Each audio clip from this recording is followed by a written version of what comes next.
وقت یہ جلدی گزر جانے پر حیرانی ہو رہی تھی۔ ہم نے 3 سال پڑھتے ہوئے اور ایگزام دیتے ہوئے گزارے ہیں، اس لیے ہمیں اچھی طرح معلوم ہے کہ وقت کیسے گزرا۔ کومل نے کھڑکی سے باہر دیکھ کر کان پہ دیکھنے کی ہمت نہیں تھی اس کی۔ کون سا سیمسٹر چل رہا ہے؟ 7واں، یعنی فائنل ایئر کا فرسٹ سیمسٹر۔ تو کوئی ابھی 1 سال کا وقت ہے اسٹڈی سے فارغ ہونے میں۔ ہاں تقریباً، کومل نے سر ہلایا۔ اس کے بعد کیا ارادہ ہے؟ ابھی سوچا نہیں، ممی سے ڈسکس کروں گی، وہ کون سا انکار کریں گے؟ آزاد سمرہ بیگم کو سوچتے ہوئے بے ساختہ مسکرایا۔ وہ رشتے میں تو اس کی سب کی چچی تھی، لیکن انہوں نے کبھی بھی چچی ہونے کا احساس نہیں دلایا۔ ہمیشہ فریش اور فرینڈلی موڈ میں نظر آتی، کافی ہنس مکھ اور سافٹ نیچر کی تھی، اور دوسری بات یہ کہ آزاد کی چچی نہیں خالہ بھی تھی۔ سروت بیگم اور سمرہ بیگم بہنیں تھیں، اس لیے آزاد اور چودت وغیرہ کا کومل سے مسیر کا رشتہ بھی نہیں کرتا تھا۔ اچھا، مسیر یعنی ماں والوں دا۔ آپ علیزہ کے لیے بہت پریشان ہیں نا؟ ظاہر ہے معاملے پریشانی والا ہے، کچھ مسئلہ حل ہوا؟ کومل نے اتنے عرصے میں پہلی بار سر اٹھا کر ڈرائیو کرتے آذر کو دیکھا۔ ایک دن میں کیا مسئلہ حل ہو سکتا ہے؟ کومل سمجھدار تھی، گھر میں لڑکیوں سے سب سے بڑی تھی، اس لیے اس کے استفسار پر آذر کو جواب نہ دینا غیر مناسب لگ رہا تھا۔ علیزہ نے کچھ بتایا نہیں؟ نہیں میں نے پوچھا نہیں، ابھی وہ تھوڑی سنبھل جائے پھر بات کروں گا، صبح صبح بات چھیڑ دیتا تو وہ مزید ڈسٹرب ہو جاتی۔ آذر کو اس کے آرام اور سکون کا بھی کتنا خیال تھا۔ کومل نے رشک سے دیکھا۔ آپ ڈسٹرب نہیں ہیں کیا؟ میری ڈسٹربنس کچھ اور نوعیت کی اور لیزا کی کچھ اور، لیکن ڈسٹربنس تو ہے نا۔ کہہ سکتی ہو۔ آذر بہت نارملی بات کر رہا تھا، کومل کی گھبراہٹ کم ہو چکی تھی، اس لیے تو وہ بات بھی کر رہی تھی، اور ابھی وہ کچھ اور کہنے کا ارادہ بھی رکھتی تھی کہ آذر کا سیل بچا۔ اس عارف اندی کی کال تھی۔ جی ڈیڈی، تم اسپتال پہنچو، وہ مختصراً بول کے ان کے پیچھے سے اڑ سا تھا۔ کیوں، خیریت؟ اس کا ماتھا ٹھنکا۔ میں خیرو بابا کی خیریت معلوم کرنے اسپتال آیا تھا، اور میرے پیچھے میڈیا والے بھی پہنچ گئے، وہ کچھ پریشان لگ رہے تھے۔ اف، آپ کو کس نے کہا تھا کہ اسپتال جائیں؟ میں نے رات کو کہا بھی تھا کہ آپ لوگوں کو اسپتال وغیرہ چکر لگانے کی کوئی ضرورت نہیں، ہم لڑکے ہی کافی ہیں اس کام کے لیے۔ ایک خیرو بابا ہی ہے نا، ہم سنبھال لیں گے ان کو۔ ارے یار، بھائی صاحب نے آنے کو کہا تھا، اسرار افندی جھنجھلائے گئے۔ ڈیڈ بھی میرا خیال ہے کہ کچھ کرنے سے پہلے سوچتے نہیں۔ آذر خفا ہو رہا تھا۔ وہ خیرو بابا کے لیے پریشان تھے۔ پریشان تو ہم سب ہیں، تو اس کا کیا مطلب ہے کہ اسپتال میں ڈیرا ڈال کے بیٹھ جائیں؟ صرف ایک ملازم زخمی ہوا، پورا گھر زخمی نہیں ہوا جس پر آپ لوگ اتنے بدحواس ہو رہے ہیں۔ اینی وے، میں آ رہا ہوں، آپ ویٹ کریں، اس نے کہہ کر فون بند کر دیا اور گاڑی کی سپیڈ مزید بڑھا دی۔ اس نے لب سختی سے بھینچ رکھے تھے۔ کومل اسے دیکھتے ہوئے اس وقت چونکے جب اس نے یونیورسٹی کے سامنے بریک لگائے۔ تھینک یو، وہ گاڑی سے اترنے کے بعد تھینک یو کہہ رہی تھی کہ آذر گاڑی چھٹکے سے آگے بڑھا لے گیا۔ اس کے پاس ٹائم کم تھا، ورنہ ویسی بد اخلاقی کبھی نہیں کر سکتا تھا۔ وہ انتہائی ریش ڈرائیونگ کر رہا تھا، حالانکہ صبح کے وقت ایسی ڈرائیونگ خطرے سے خالی نہیں تھی، لیکن اس کا اسپتال پہنچنا ضروری تھا، اسے جلدی پہنچنا تھا۔ جاؤ پھر غرق ہو جاؤ، اسپتال پہنچ جاؤ۔ وہ آج بہت عرصے بعد دن کے وقت سویا تھا، رات کو نیند پوری نہیں ہوتی تھی اور دن میں کام پیچھا نہیں چھوڑتے تھے، لہٰذا ایک بھرپور نیند اور فریش موڈ خواب و خیال ہو کے رہ گیا تھا۔ آج اس نے کورٹ نہیں جانا تھا، اس لیے تقریباً فارغ ہی تھا۔ صبح اٹھا، 1-2 ضروری کام نپٹا گھر آ گیا، اپنے کمرے میں فارغ ٹہلتے ہوئے بوریت ہونے لگی تو نیند کو ترجیح دی، اور پھر وہ لیٹا ہی تھا کہ نیند اس پر مہربان ہوگی۔ وہ دن کے 12 بجے سویا تھا اور شام کے 5 بجے آنکھ کھلی۔ 5 گھنٹے کی نیند کا کچھ کم نہیں تھی۔ موڈ خود بخود فریش ہو گیا، دماغ ہلکا پھلکا ہو چکا تھا۔ شاور لے کر نیچے آیا تو دن کے سائے ڈھل چکے تھے، مغرب کے طرف ڈوبتے سورج کی بے دم سی شعاعیں مشرق کو الوداع کہہ رہی تھی۔ اسے لان میں دیکھ کر اس کا بل ڈاگ اپنی جگہ سے کھڑا ہو گیا، بے چینی سے دائیں بائیں ٹہلتا اپنی تھوڑی دیر کی رہائی کی فریاد کرنے لگا۔ دلاور نے آگے بڑھ کے اسے تھپکا۔ بل ڈاگ لوہے کے موٹے سے کھونٹے سے بندھا ہوا تھا، جس کھونٹے سے بندھا ہوا تھا وہ کھونٹا گھر کی دیوار میں نصب تھا، جسے سیمنٹ اور بجری سے مضبوط کیا گیا تھا تاکہ بل ڈاگ چاہے جتنی بھی زور آزمائی کر لیتا اس کھونٹے کو نہ اکھاڑ سکتا تھا۔ اس کی بے چینی محسوس کر کے دلاور نے اسے کھول لی تھی، اور بل ڈاگ خوشی کا اظہار کرتا اپنے صحت مند جسم سمیت انتہائی طویل جست لگاتا لان کے ایک حصے سے دوسرے حصے میں پہنچ گیا۔ دلاور لان کے ایک سائڈ پر لگے واش بیسن پہ گیا، اچھی طرح ہاتھ منہ دھونے کے بعد آ کر کرسی پہ بیٹھ گیا۔ تھوڑی دیر بعد گل آ گئی۔ صاحب کچھ لیں گے آپ؟ دن میں بھی کھانا نہیں کھایا۔ چائے لے آؤ، وہ بل ڈاگ کی طرف متوجہ تھا۔ گل، اس نے آواز دی۔ جی صاحب، گلاب خان کو اندر بلاؤ، میں نے تم لوگوں سے بات کرنی ہے، اس نے بل ڈاگ سے دھیان ہٹا کر گل سے کہا۔ جی میں ابھی بلاتی ہوں، وہ سارت مندی سے کہہ دی گیٹ کی طرف چلی گئی، اور 5 منٹ بعد وہ دونوں ایک ساتھ اس کے سامنے کھڑے ہوئے۔ جی صاحب، آپ نے بلایا؟ گلاب خان مؤدب کھڑا تھا۔ کل نبیل کی فیملی پاکستان پہنچ رہی ہے، ان کی ملازمہ اور ملازم سب نے، اور میں کچھ مطمئن نہیں ہوں۔ اتنے عرصے بعد وہ لوگ پاکستان آئے، انہیں ٹھیک سے کھانا بھی نہ ملے، یہ بات میرے لیے شرمندگی کا باعث ہے، اس لیے میں چاہتا ہوں کہ محض 2 دن کے لیے گل کو ان کی طرف بھیج دیتا ہوں، اگر تمہیں برا نہ لگے تو۔ دلاور اپنے ملازم سے بھی اچھی طرح بات کرتا تھا، اس طرح بات کرتا تھا کہ اس کی عزت نفس پر ٹھیس نہیں پہنچتی، بلکہ ملازم کا وقار بڑھا دیتا۔ وہ چاہتا کہ ایک مالک ہونے کے ناطے اپنے ملازموں کو نبیل کے گھر جانے کا حکم بھی دے سکتا تھا، مگر اس نے حکم کے بجائے اس کی رضامندی کو ترجیح دی۔ صاحب یہ کیسی بات کر رہے ہیں؟ مجھے برا کیوں لگے گا؟ گلاب خان کا اپنے صاحب پر مان بڑھ گیا۔ برا لگ بھی سکتا ہے، گل تمہاری بیوی ہے، تمہاری عزت اور اپنی عزت کے بارے میں تم سے بہتر کون فیصلہ کر سکتا ہے بھلا؟ نہیں صاحب، ہماری عزت کے بارے میں آپ سے بہتر کوئی فیصلہ نہیں کر سکتا۔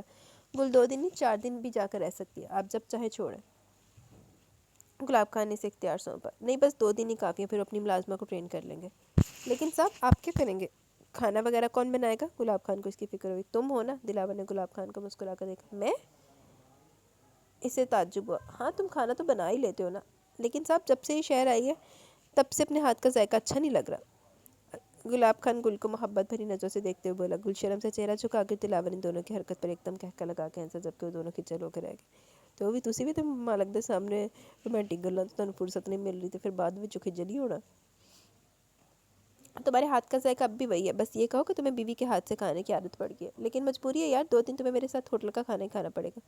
دلاور نے مذاق کرتے ہوئے کہا۔ کوئی بات نہیں صاحب، کھا لیں گے، گلاب خان سر خم کرتے ہوئے بولا۔ تھینک یو، کل صبح جب میں کہوں تم جا کر گل کو چھوڑ آنا۔ جی صاحب، جیسے آپ کی مرضی۔ اوکے جاؤ تم اور گل چائے لے کر آؤ۔ اس نے اشارہ کیا۔ وہ دونوں چلے گئے۔ چائے پینے کے بعد سگریٹ سلگا لیا۔ چائے کے فوراً بعد سگریٹ؟ ایک ساتھ 2 نشے کیسے افورڈ کر لیتے ہیں؟ اسے سگریٹ کا کشٹ یہی تھا کہ وہ پوچھ بیٹھی۔ چائے طلب ہے اور سگریٹ عادت، ان دونوں چیزوں میں کوئی ایک بھی نشہ نہیں کہلا سکتی۔ نشہ اس چیز میں ہوتا ہے وہ ہر چیز سے بیگانہ کر دے، اور یہ دونوں تو اتنے بے ضرر ہے کہ ہر دوسرا بندہ ان سے لطف اندوز ہو رہا ہے۔ دلاور نے اپنی رائے دی۔ لیکن میری نظر میں تو یہ نشے کا درجہ رکھتی ہے، وہ زور دے کر بولی۔ تو پھر ایک نشہ تو آپ بھی کرتی ہیں، وہ جس سے سکون سے بولا۔ وہ یکدم سے سٹ پٹا گئی۔ کیا مطلب؟ چائے تو آپ بھی پیتی ہیں، وہ رسان سے بولا۔ اس کی رکی ہوئی سانس بحال ہوئی۔ میں تو ایک اور نشہ بھی کرتی ہوں، اب کی بار رسان سے بولی۔ کون سا؟ سوال بے ساختہ سا تھا۔ محبت کا۔ اس کے جواب پر وہ جیسے بہرا ہو گیا، جیسے کچھ سنا ہی نہ ہو۔ اس کی بے نیازی اور تعلقی پر اس کا چہرہ بجھ کے رہ گیا۔ وہ زری کے چہرے کی بجھی روشنی سے نظر چراتا وہاں سے اٹھ گیا تھا، اور چونکا تھا اس وقت جب بل ڈوگ نے دیوار پر بیٹھے کبوتر کو دیکھ کر گرانا شروع کیا۔ وہ کبوتر کو نگلنا چاہتا تھا۔ دلاور شاہ سر چھٹک کر ماری سے حال میں پہنچ جاؤ۔ اچھا زری دے خیالاں جے اتھے دلاور صاحب بھی بیٹھے آ، 2 دوست بیٹھے آ، تو کیا میں زری کو یاد کر رہا تھا؟ وہ حیرت سے سوچتا سگریٹ مسل کے بل ڈوگ کے قریب آیا اور دیوار کے قریب لا کے دوبارہ کھوٹے سے باندھ دیا۔ اسے لان میں بیٹھے ہوئے کافی دیر ہو چکی تھی، اس لیے اندر آ گیا۔ سامنے table per Momina be be کی کیس فائل پڑی تھی۔ وہ فائل اٹھا کر اپنے اسٹڈی روم میں آ بیٹھا اور اطمینان سے کیس اسٹڈی کرنے لگا۔ اب اسے دیر تک مصروفیت کا موقع مل گیا تھا۔ چلو پھر وہ مصروف ویلے بیٹھ کے کی کرنا۔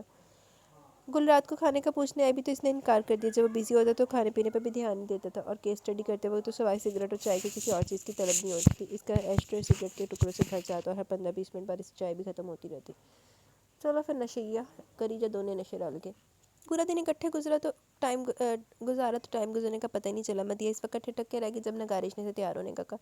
تمہارے بھائی صاحب کہہ رہے ٹائم کم رہ گیا، ایئرپورٹ بھی پہنچنا ہے، پھر سامان وغیرہ کی چیکنگ میں بھی ٹائم لگے گا۔ اٹھو جلدی سے چینج کر کے اور ایک بار پھر اپنی تمام چیزیں یاد کرو کہ تم نے بیگ میں رکھ لی ہیں۔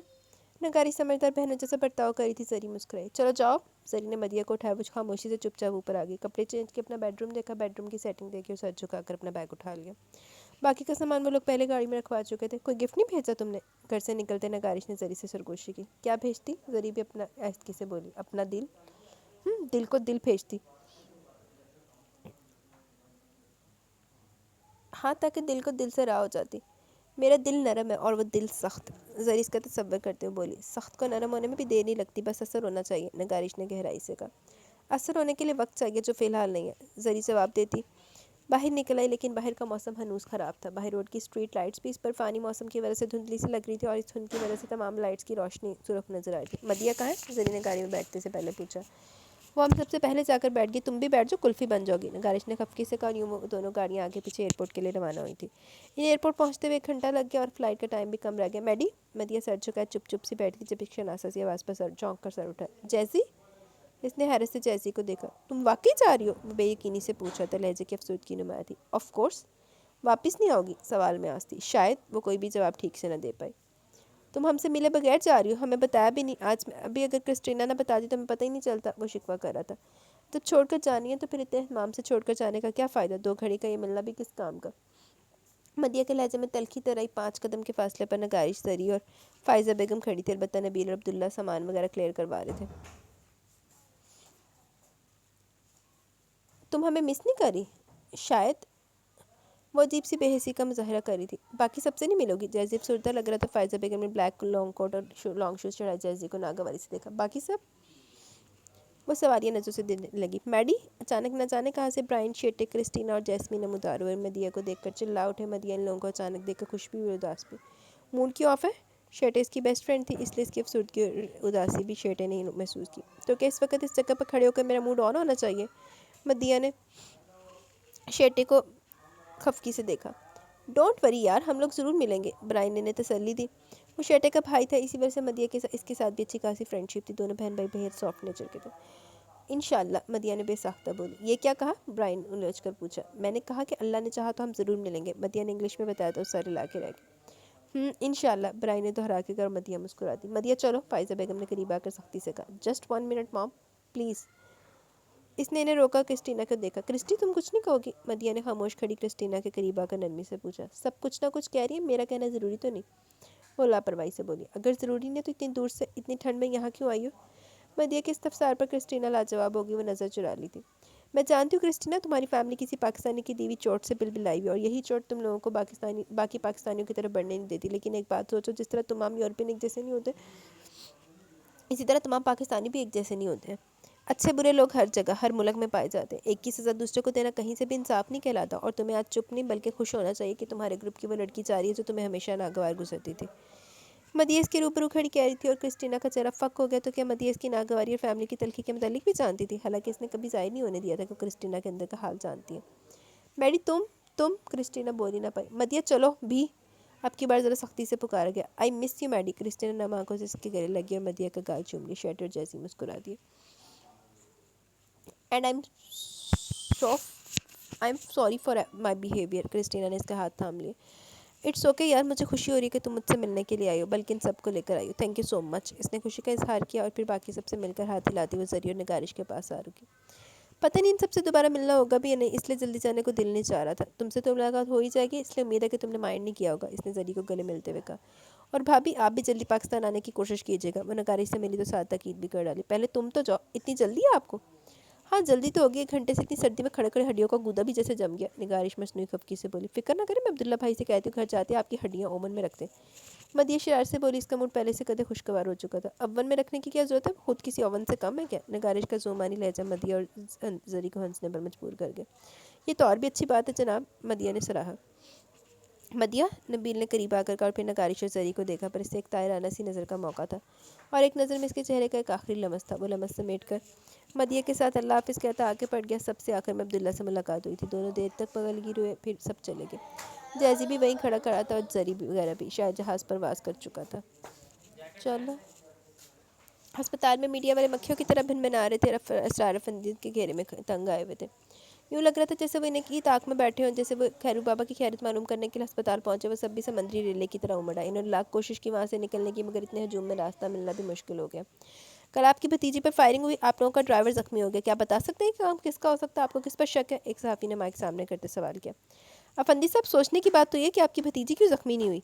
دوسرے صحافی نے اپنی سوچ کا اظہار کیا۔ کل سے وقار افندی صاحب کہیں بھی نظر نہیں آئے، کیا وہ خوف کی وجہ سے ملک چھوڑ گئے ہیں یا پھر اپنے کمرے میں بند ہو چکے ہیں؟ شٹ اپ، یہ کیا تماشا لگا رکھا آپ لوگوں نے؟ آج جیسے سب کو ہٹاتا وہ سامنے آئے، اس کے کانوں میں صحافی کا تمسخرانہ سا سوال گونجا تھا۔ بند کرو یہ کیمرے، اس نے غصے سے خونخوار آنکھوں سے دیکھا۔ سر، کیمرے بند کر دینے سے آپ پورے شہر کی آنکھیں تو نہیں بند کر سکتے نا؟ صحافی کچھ زیادہ ہی تیز تھے۔ سر، ہم نے تو سنا کہ آپ نے معاملہ دبانے کی پوری کوشش کی ہے۔ آزر کا چیچا ایک زوردار مکہ ان کے منہ پر دے مارے، لیکن اسرار افندی نے اس کا بازو پکڑ کے اس کو ایسی کسی بھی حرکت سے باز رکھا۔ وہ خون کا خون پی کر رہ گیا۔ چلے ڈیڈی، وہ اسرار افندی کو ساتھ لے کر اس ہجوم کو چیرتا وہاں سے نکل گیا۔ اسرار افندی کا ڈرائیور تیار کھڑا تھا، ان کی آدھی گاڑی سٹارٹ کر دی، خود آزر بھی اپنی گاڑی نکال لے گیا، کیونکہ اگر یہاں ٹھہرتا تو بھی کچھ ہونا تھا، بہتر تھا کہ کچھ پر نظروں سے اوجھل رہتے۔ اس نے اپنا سیل نکالتے وقار افندی کا نمبر ڈائل کیا۔ السلام علیکم، وہ کال ریسیو کرتے ہوئے بولے۔ وعلیکم السلام، وہ غصہ ضبط کرتے ہوئے آہستگی سے بولا۔ خیریت، آپ کو ڈیڈی بتا دیں گے۔ آپ ایسا کریں کہ مبارک خان کو خیرو بابا کے پاس بھیج دیں، وہ ان کی دیکھ بھال کر لے گا۔ اس نے کچھ سوچتے ہوئے کہا۔ مبارک خان کو؟ مگر حویلی میں بھی تو کوئی کام۔ ڈیڈ، حویلی کے کام ہم سنبھالیں گے، آپ اسے ہسپتال بھیج دیں۔ دانیال تو صبح ہی ہسپتال سے گھر چلا گیا ہے، اب ان کے پاس احمد اور زین بیٹھے ہوئے ہیں۔ احمد بھی رات سے تھک چکا ہے ہوگا، اسے گھر بھیج دیتا ہوں تاکہ وہ ریسٹ کر لے۔ آزر کا دھیان ہر طرف رہتا تھا، اس لیے احمد کے آرام کا خیال کرتے ہوئے مبارک خان کو طلب کیا تھا۔ ٹھیک ہے، میں بھیجتا ہوں اسے، لیکن تم کہاں ہو؟ میں اظہار انکل کے پاس آفس جا رہا ہوں، واپسی پہ خیرو بابا سے مل کر آؤں گا، لنچ گھر پر ہی کروں گا۔ اوکے، اللہ حافظ۔ انہوں نے فون رکھ دیا، اور فون بند ہونے کے بعد آزر کی سوچ کا در کھل گیا۔ اس کا دھیان اس نمبر کی طرف چلا گیا جس نمبر سے کل وقار افندی کو کال آئی تھی، اور دیکھتے دیکھتے آفس جانے کا ارادہ بدلا اور گاڑی ٹیلی فون ایکسچینج کی طرف موڑ دی۔ وہ اس نمبر کی پوری انکوائری کروانا چاہتا تھا، اس کے لیے اس نے ایک اور فل سفارش بھی کروا لی تھی، کیونکہ اس کے کسی بھی نمبر کی معلومات حاصل کرنا اتنا آسان نہیں تھا۔ ٹیلی فون ایکسچینج پہنچ کر اس نے سپروائزر سے ملنے کا کہا، اور تھوڑی دیر بعد وہ ان کے سامنے بیٹھا تھا۔ پچھلے 10 منٹ سے میں آپ کا انتظار کر رہا تھا، سپروائزر خوش دلی سے بولا۔ تھینک یو سر، دراصل کل ہمیں ایک نمبر سے کال موصول ہوئی، میں اس نمبر کی ڈیٹیل اور لوکیشن وغیرہ جاننا چاہتا ہوں. ہمارا مقصد کسی کو نقصان پہنچانا نہیں، بس ہم یہ جاننا چاہتے ہیں کہ ہمارا دشمن کون ہے، جس سے ہم خود بھی بے خبر ہیں لیکن ہم پہ وار کیے جا رہا ہے. آزر نے تمہید باندھی. جی میں آپ کی بات سمجھ رہا ہوں، آپ وہ نمبر دے دیں، میں تھوڑی دیر تک آپ کو اس نمبر کی تمام ڈیٹیلز فراہم کر دوں گا. سپروائزر بھی اس کی پرابلم سمجھ چکا تھا. آزر چاہتا تو یہ کام پولیس کے ذریعے بھی کروا سکتا تھا، لیکن اگر یہ بات بھی سامنے آ جاتی کہ لیزے افندی پہ فائرنگ کرنے والے نے وقار بندی کو فون کال کر کے خود فائرنگ کی اطلاع دی تھی تو وہ نہ جانے اور کتنے افسانے بنائے جاتے. اس لیے آزر نے نمبر پولیس کو انکوائری دینے کی بجائے خود اس کی پوچھ تاچھ کرنا مناسب سمجھا. تبھی وہ اس کام کے لیے خود آیا تھا، کسی اور کو نہیں بھیجا تھا. سر رات کو ایک موبائل نمبر سے کچھ میسیجز بھی تھے، اس نمبر کا کچھ پتہ چل سکتا ہے؟ آزر نے ایک میسیج کہنے کی بجائے کچھ میسیجز کا اضافہ کیا. سوری آزر صاحب، آپ کو اس کا نمبر کا وہیں سے پتہ چل سکتا ہے جس موبائل کمپنی کا وہ نمبر ہے. آپ اس کمپنی کے سروس سینٹر کال کریں یا پھر اس کے کسی قریبی فرنچائز میں جا کر ساری صورتحال سے آگاہ کریں، وہ آپ کو اس کا حل بتا دیں گے. سپروائزر نے آزر کو مشورہ دیا، پھر لینڈ لائن کا نمبر لے کر اسے اپنے کسی ملازم کو دیا. اس نمبر کا ریکارڈ نکلواؤ. انہوں نے ملازم کو کام سونپا، وہ کاغذ پر لکھا ہوا نمبر لے کر چلا گیا. تھوڑی دیر بعد واپس آیا تو آزر سمیت وہ بھی اسے سوالیہ نظر سے دیکھنے لگا. سر اختر صاحب کہہ رہے ہیں اس نمبر کا ریکارڈ کچھ دیر بعد ملے گا. اس نے آ کر پیغام دیا. کتنی دیر بعد؟ آزر نے گھڑی دیکھی. گھنٹہ ڈیڑھ گھنٹہ تو لگ ہی جائے گا. اوہ پھر تو کافی لیٹ ہو جائے گا. آزر کو پریشانی ہوئی. ڈونٹ وری آزر صاحب، میں یہ ریکارڈ آپ کے گھر یا آپ کے آفس بھجوا دوں گا، یا پھر آپ اپنا ID کارڈ دے جائیں، آپ کو میل کر دوں گا، یا پھر اپنا ID دے جائیں. سپروائزر کافی اچھے مزاج کا تھا. آزر مل کر خوش ہوا اور اپنا کارڈ دے کر نکال کر تھما دیا تاکہ وہ اسے میل کر سکے. تو ہور ہن ایتھے کتھے آئے گا، یا گھر جاوے کہ آفس جا کے بیٹھ کے انتظار کرے کہ مینوں ہن آندا تے ہن آندا ریکارڈ. بھائی میل دا دور ہے، ای میل کر دے، میسج کر دے، جو مرضی کر دے. اب کیسی طبیعت ہے آپ کی؟ وہ آفس کا ایک چکر لگا کر واپسی پر ہسپتال ہے. اللہ کا بڑا کرم ہے صاحب، خیرو بابا نے کہا تھا کہتے ہوئے اللہ کا شکر ادا کیا. کیسا محسوس کریں، کوئی درد وغیرہ تو نہیں؟ آزر ان کے بازو پر ہاتھ رکھتے ہوئے کافی اپنائیت اور ہمدردی سے پوچھ رہا. صاحب چوٹ لگی ہے تو درد تو ہوگا نا، اگر زیادہ درد ہے تو میں ڈاکٹر سے بات کرتا ہوں، وہ کور کرے. نہیں صاحب، جب تک زخم نہیں بھرے گا درد ٹھیک نہ ہوگا. آپ فکر نہ کریں، آہستہ آہستہ ٹھیک ہو جائے گا. خیرو بابا کافی با ہمت اور بہادر، اتنی تکلیف سے آ کر بھی ان کے ماتھے پر شکن تک نہیں تھی. انشاءاللہ آپ جلدی ٹھیک ہو جائیں گے، انہیں تسلی دے رہا تھا. لیزے بی بی کیسی ہیں؟ وہ ٹھیک ہے نا؟ انہیں اب بھی لیزے کی فکر تھی. اللہ کا شکر ہے وہ ٹھیک ہے. اس کو بچاتے بچاتے آپ خود زخمی ہو گئے، آپ کو اپنے لیے بھی احتیاط کرنی چاہیے تھی. نہ صاحب، یہ تو میرا فرض بنتا تھا، بی بی کی حفاظت میرے ذمہ ہی تو تھی. ساری زندگی بڑے صاحب کا نمک کھائے، ان کی بیٹی کو کچھ ہوتا تو میں ان کو منہ دکھانے کے قابل نہ رہتا. اور میری زندگی کا کیا آج ہے کل نہیں ہوگی. لیزے بی بی تو ابھی بچی ہیں، اس نے ابھی دیکھا ہی کیا ہے.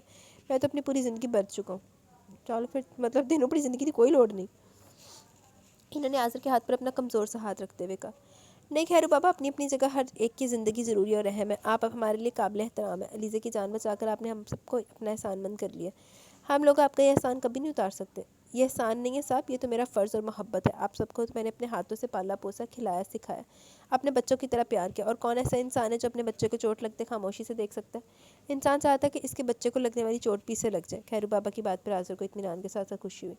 واقعی آپ ٹھیک کہہ رہی ہیں، آپ کی محبت اور خلوص ہے کہ آپ اس طرح سمجھتے ہیں، ورنہ آج کل اتنی محبت اور خلوص ڈھونڈنے سے بھی نہیں مل سکتے. اس نے اس بات میں سر بڑے صاحب نے کچھ کہا تو نہیں؟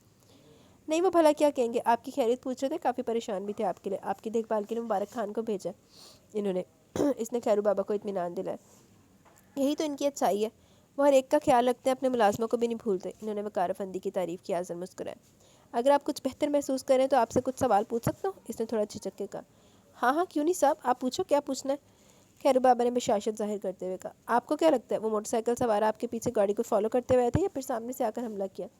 صاحب وہ ہمارا پیچھا کرتے ہوئے نہیں آئے اور نہ ہی سامنے سے آ کر حملہ کیا. آپ کو پتہ ہوگا کہ لیزے بی بی کی کالج روڈ پر جائیں تو ایک روڈ مشرق کی مغرب کی طرف سے نکلتا، وہ لوگ اسی روڈ سے اچانک نکلے اور گاڑی پر فائرنگ کر دی. لیکن میں نے گاڑی پھر بھی نہیں روکی اور لیزے بی بی کو کہا کہ وہ سیٹ پر لیٹ جائیں. وہ ایک دم چیخنے چلانے لگی، میری بات پر دھیان نہیں دیا اور اسی طرح سیٹ پر بیٹھی رہی.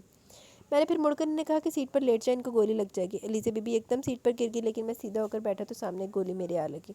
گاڑی میرے قابو سے باہر ہوگی. میں نے فوراً بریک لگا دی اور میں بریک نہ بھی لگاتا تو گاڑی رک جاتی، کیونکہ انہوں نے آخر میں ٹائروں پر فائر کر دی. اور وہاں سے بھاگنے سے پہلے انہوں نے ایک بار رک کر لیزے بی بی کو دیکھا، وہ رو رہی تھی. وہ ان کو دیکھ کر چلے گئے. وہ چاہتے تو لیزے بی بی کو مار سکتے تھے، ان کے ہاتھ میں اسلحہ بھی تھا، لیکن انہوں نے کچھ نہیں کہا اور چلے گئے. مجھے پھر ہوش نہیں رہا کہ بعد میں کیا ہوا. خیرو بابا نے تفصیل سے بتایا. کیا آپ ان کو پہچان سکتے ہیں؟ نہیں صاحب، ان کے چہرے پر رومال بندھے ہوئے تھے. خیرو بابا نے نفی میں سر ہلایا. آپ کی نظر ان کے موٹر سائیکل یا نمبر پلیٹ پر گئی ہو؟ وہ ہر طرح سے تصدیق اور تسلی چاہتا تھا. صاحب جب موت سر پر کھڑی ہو تو ان چیزوں کا ہوش کسے رہتا ہے؟ وہ ٹھیک ہی تو کہہ رہے تھے. آزر چند ثانیے کے لیے خاموش ہو کے رہ گیا. اس کے ذہن میں پن چبھ کے رہ گئی کہ ان لوگوں نے کچھ دیر رک کر گاڑی میں جھانک کر لیزے کو دیکھا، کچھ بھی کہے بغیر چلے گئے. اگر وہ چاہتے تو لیزے کو مار سکتے تھے یا زخمی یا نقصان پہنچا سکتے تھے، اس کی جان لے سکتے تھے، اور اس مگر نے آزر کی الجھنوں میں اضافہ کر دیا. مگر انہوں نے کچھ نہیں کیا، لیزے کی زندگی بخش کر چلے گئے.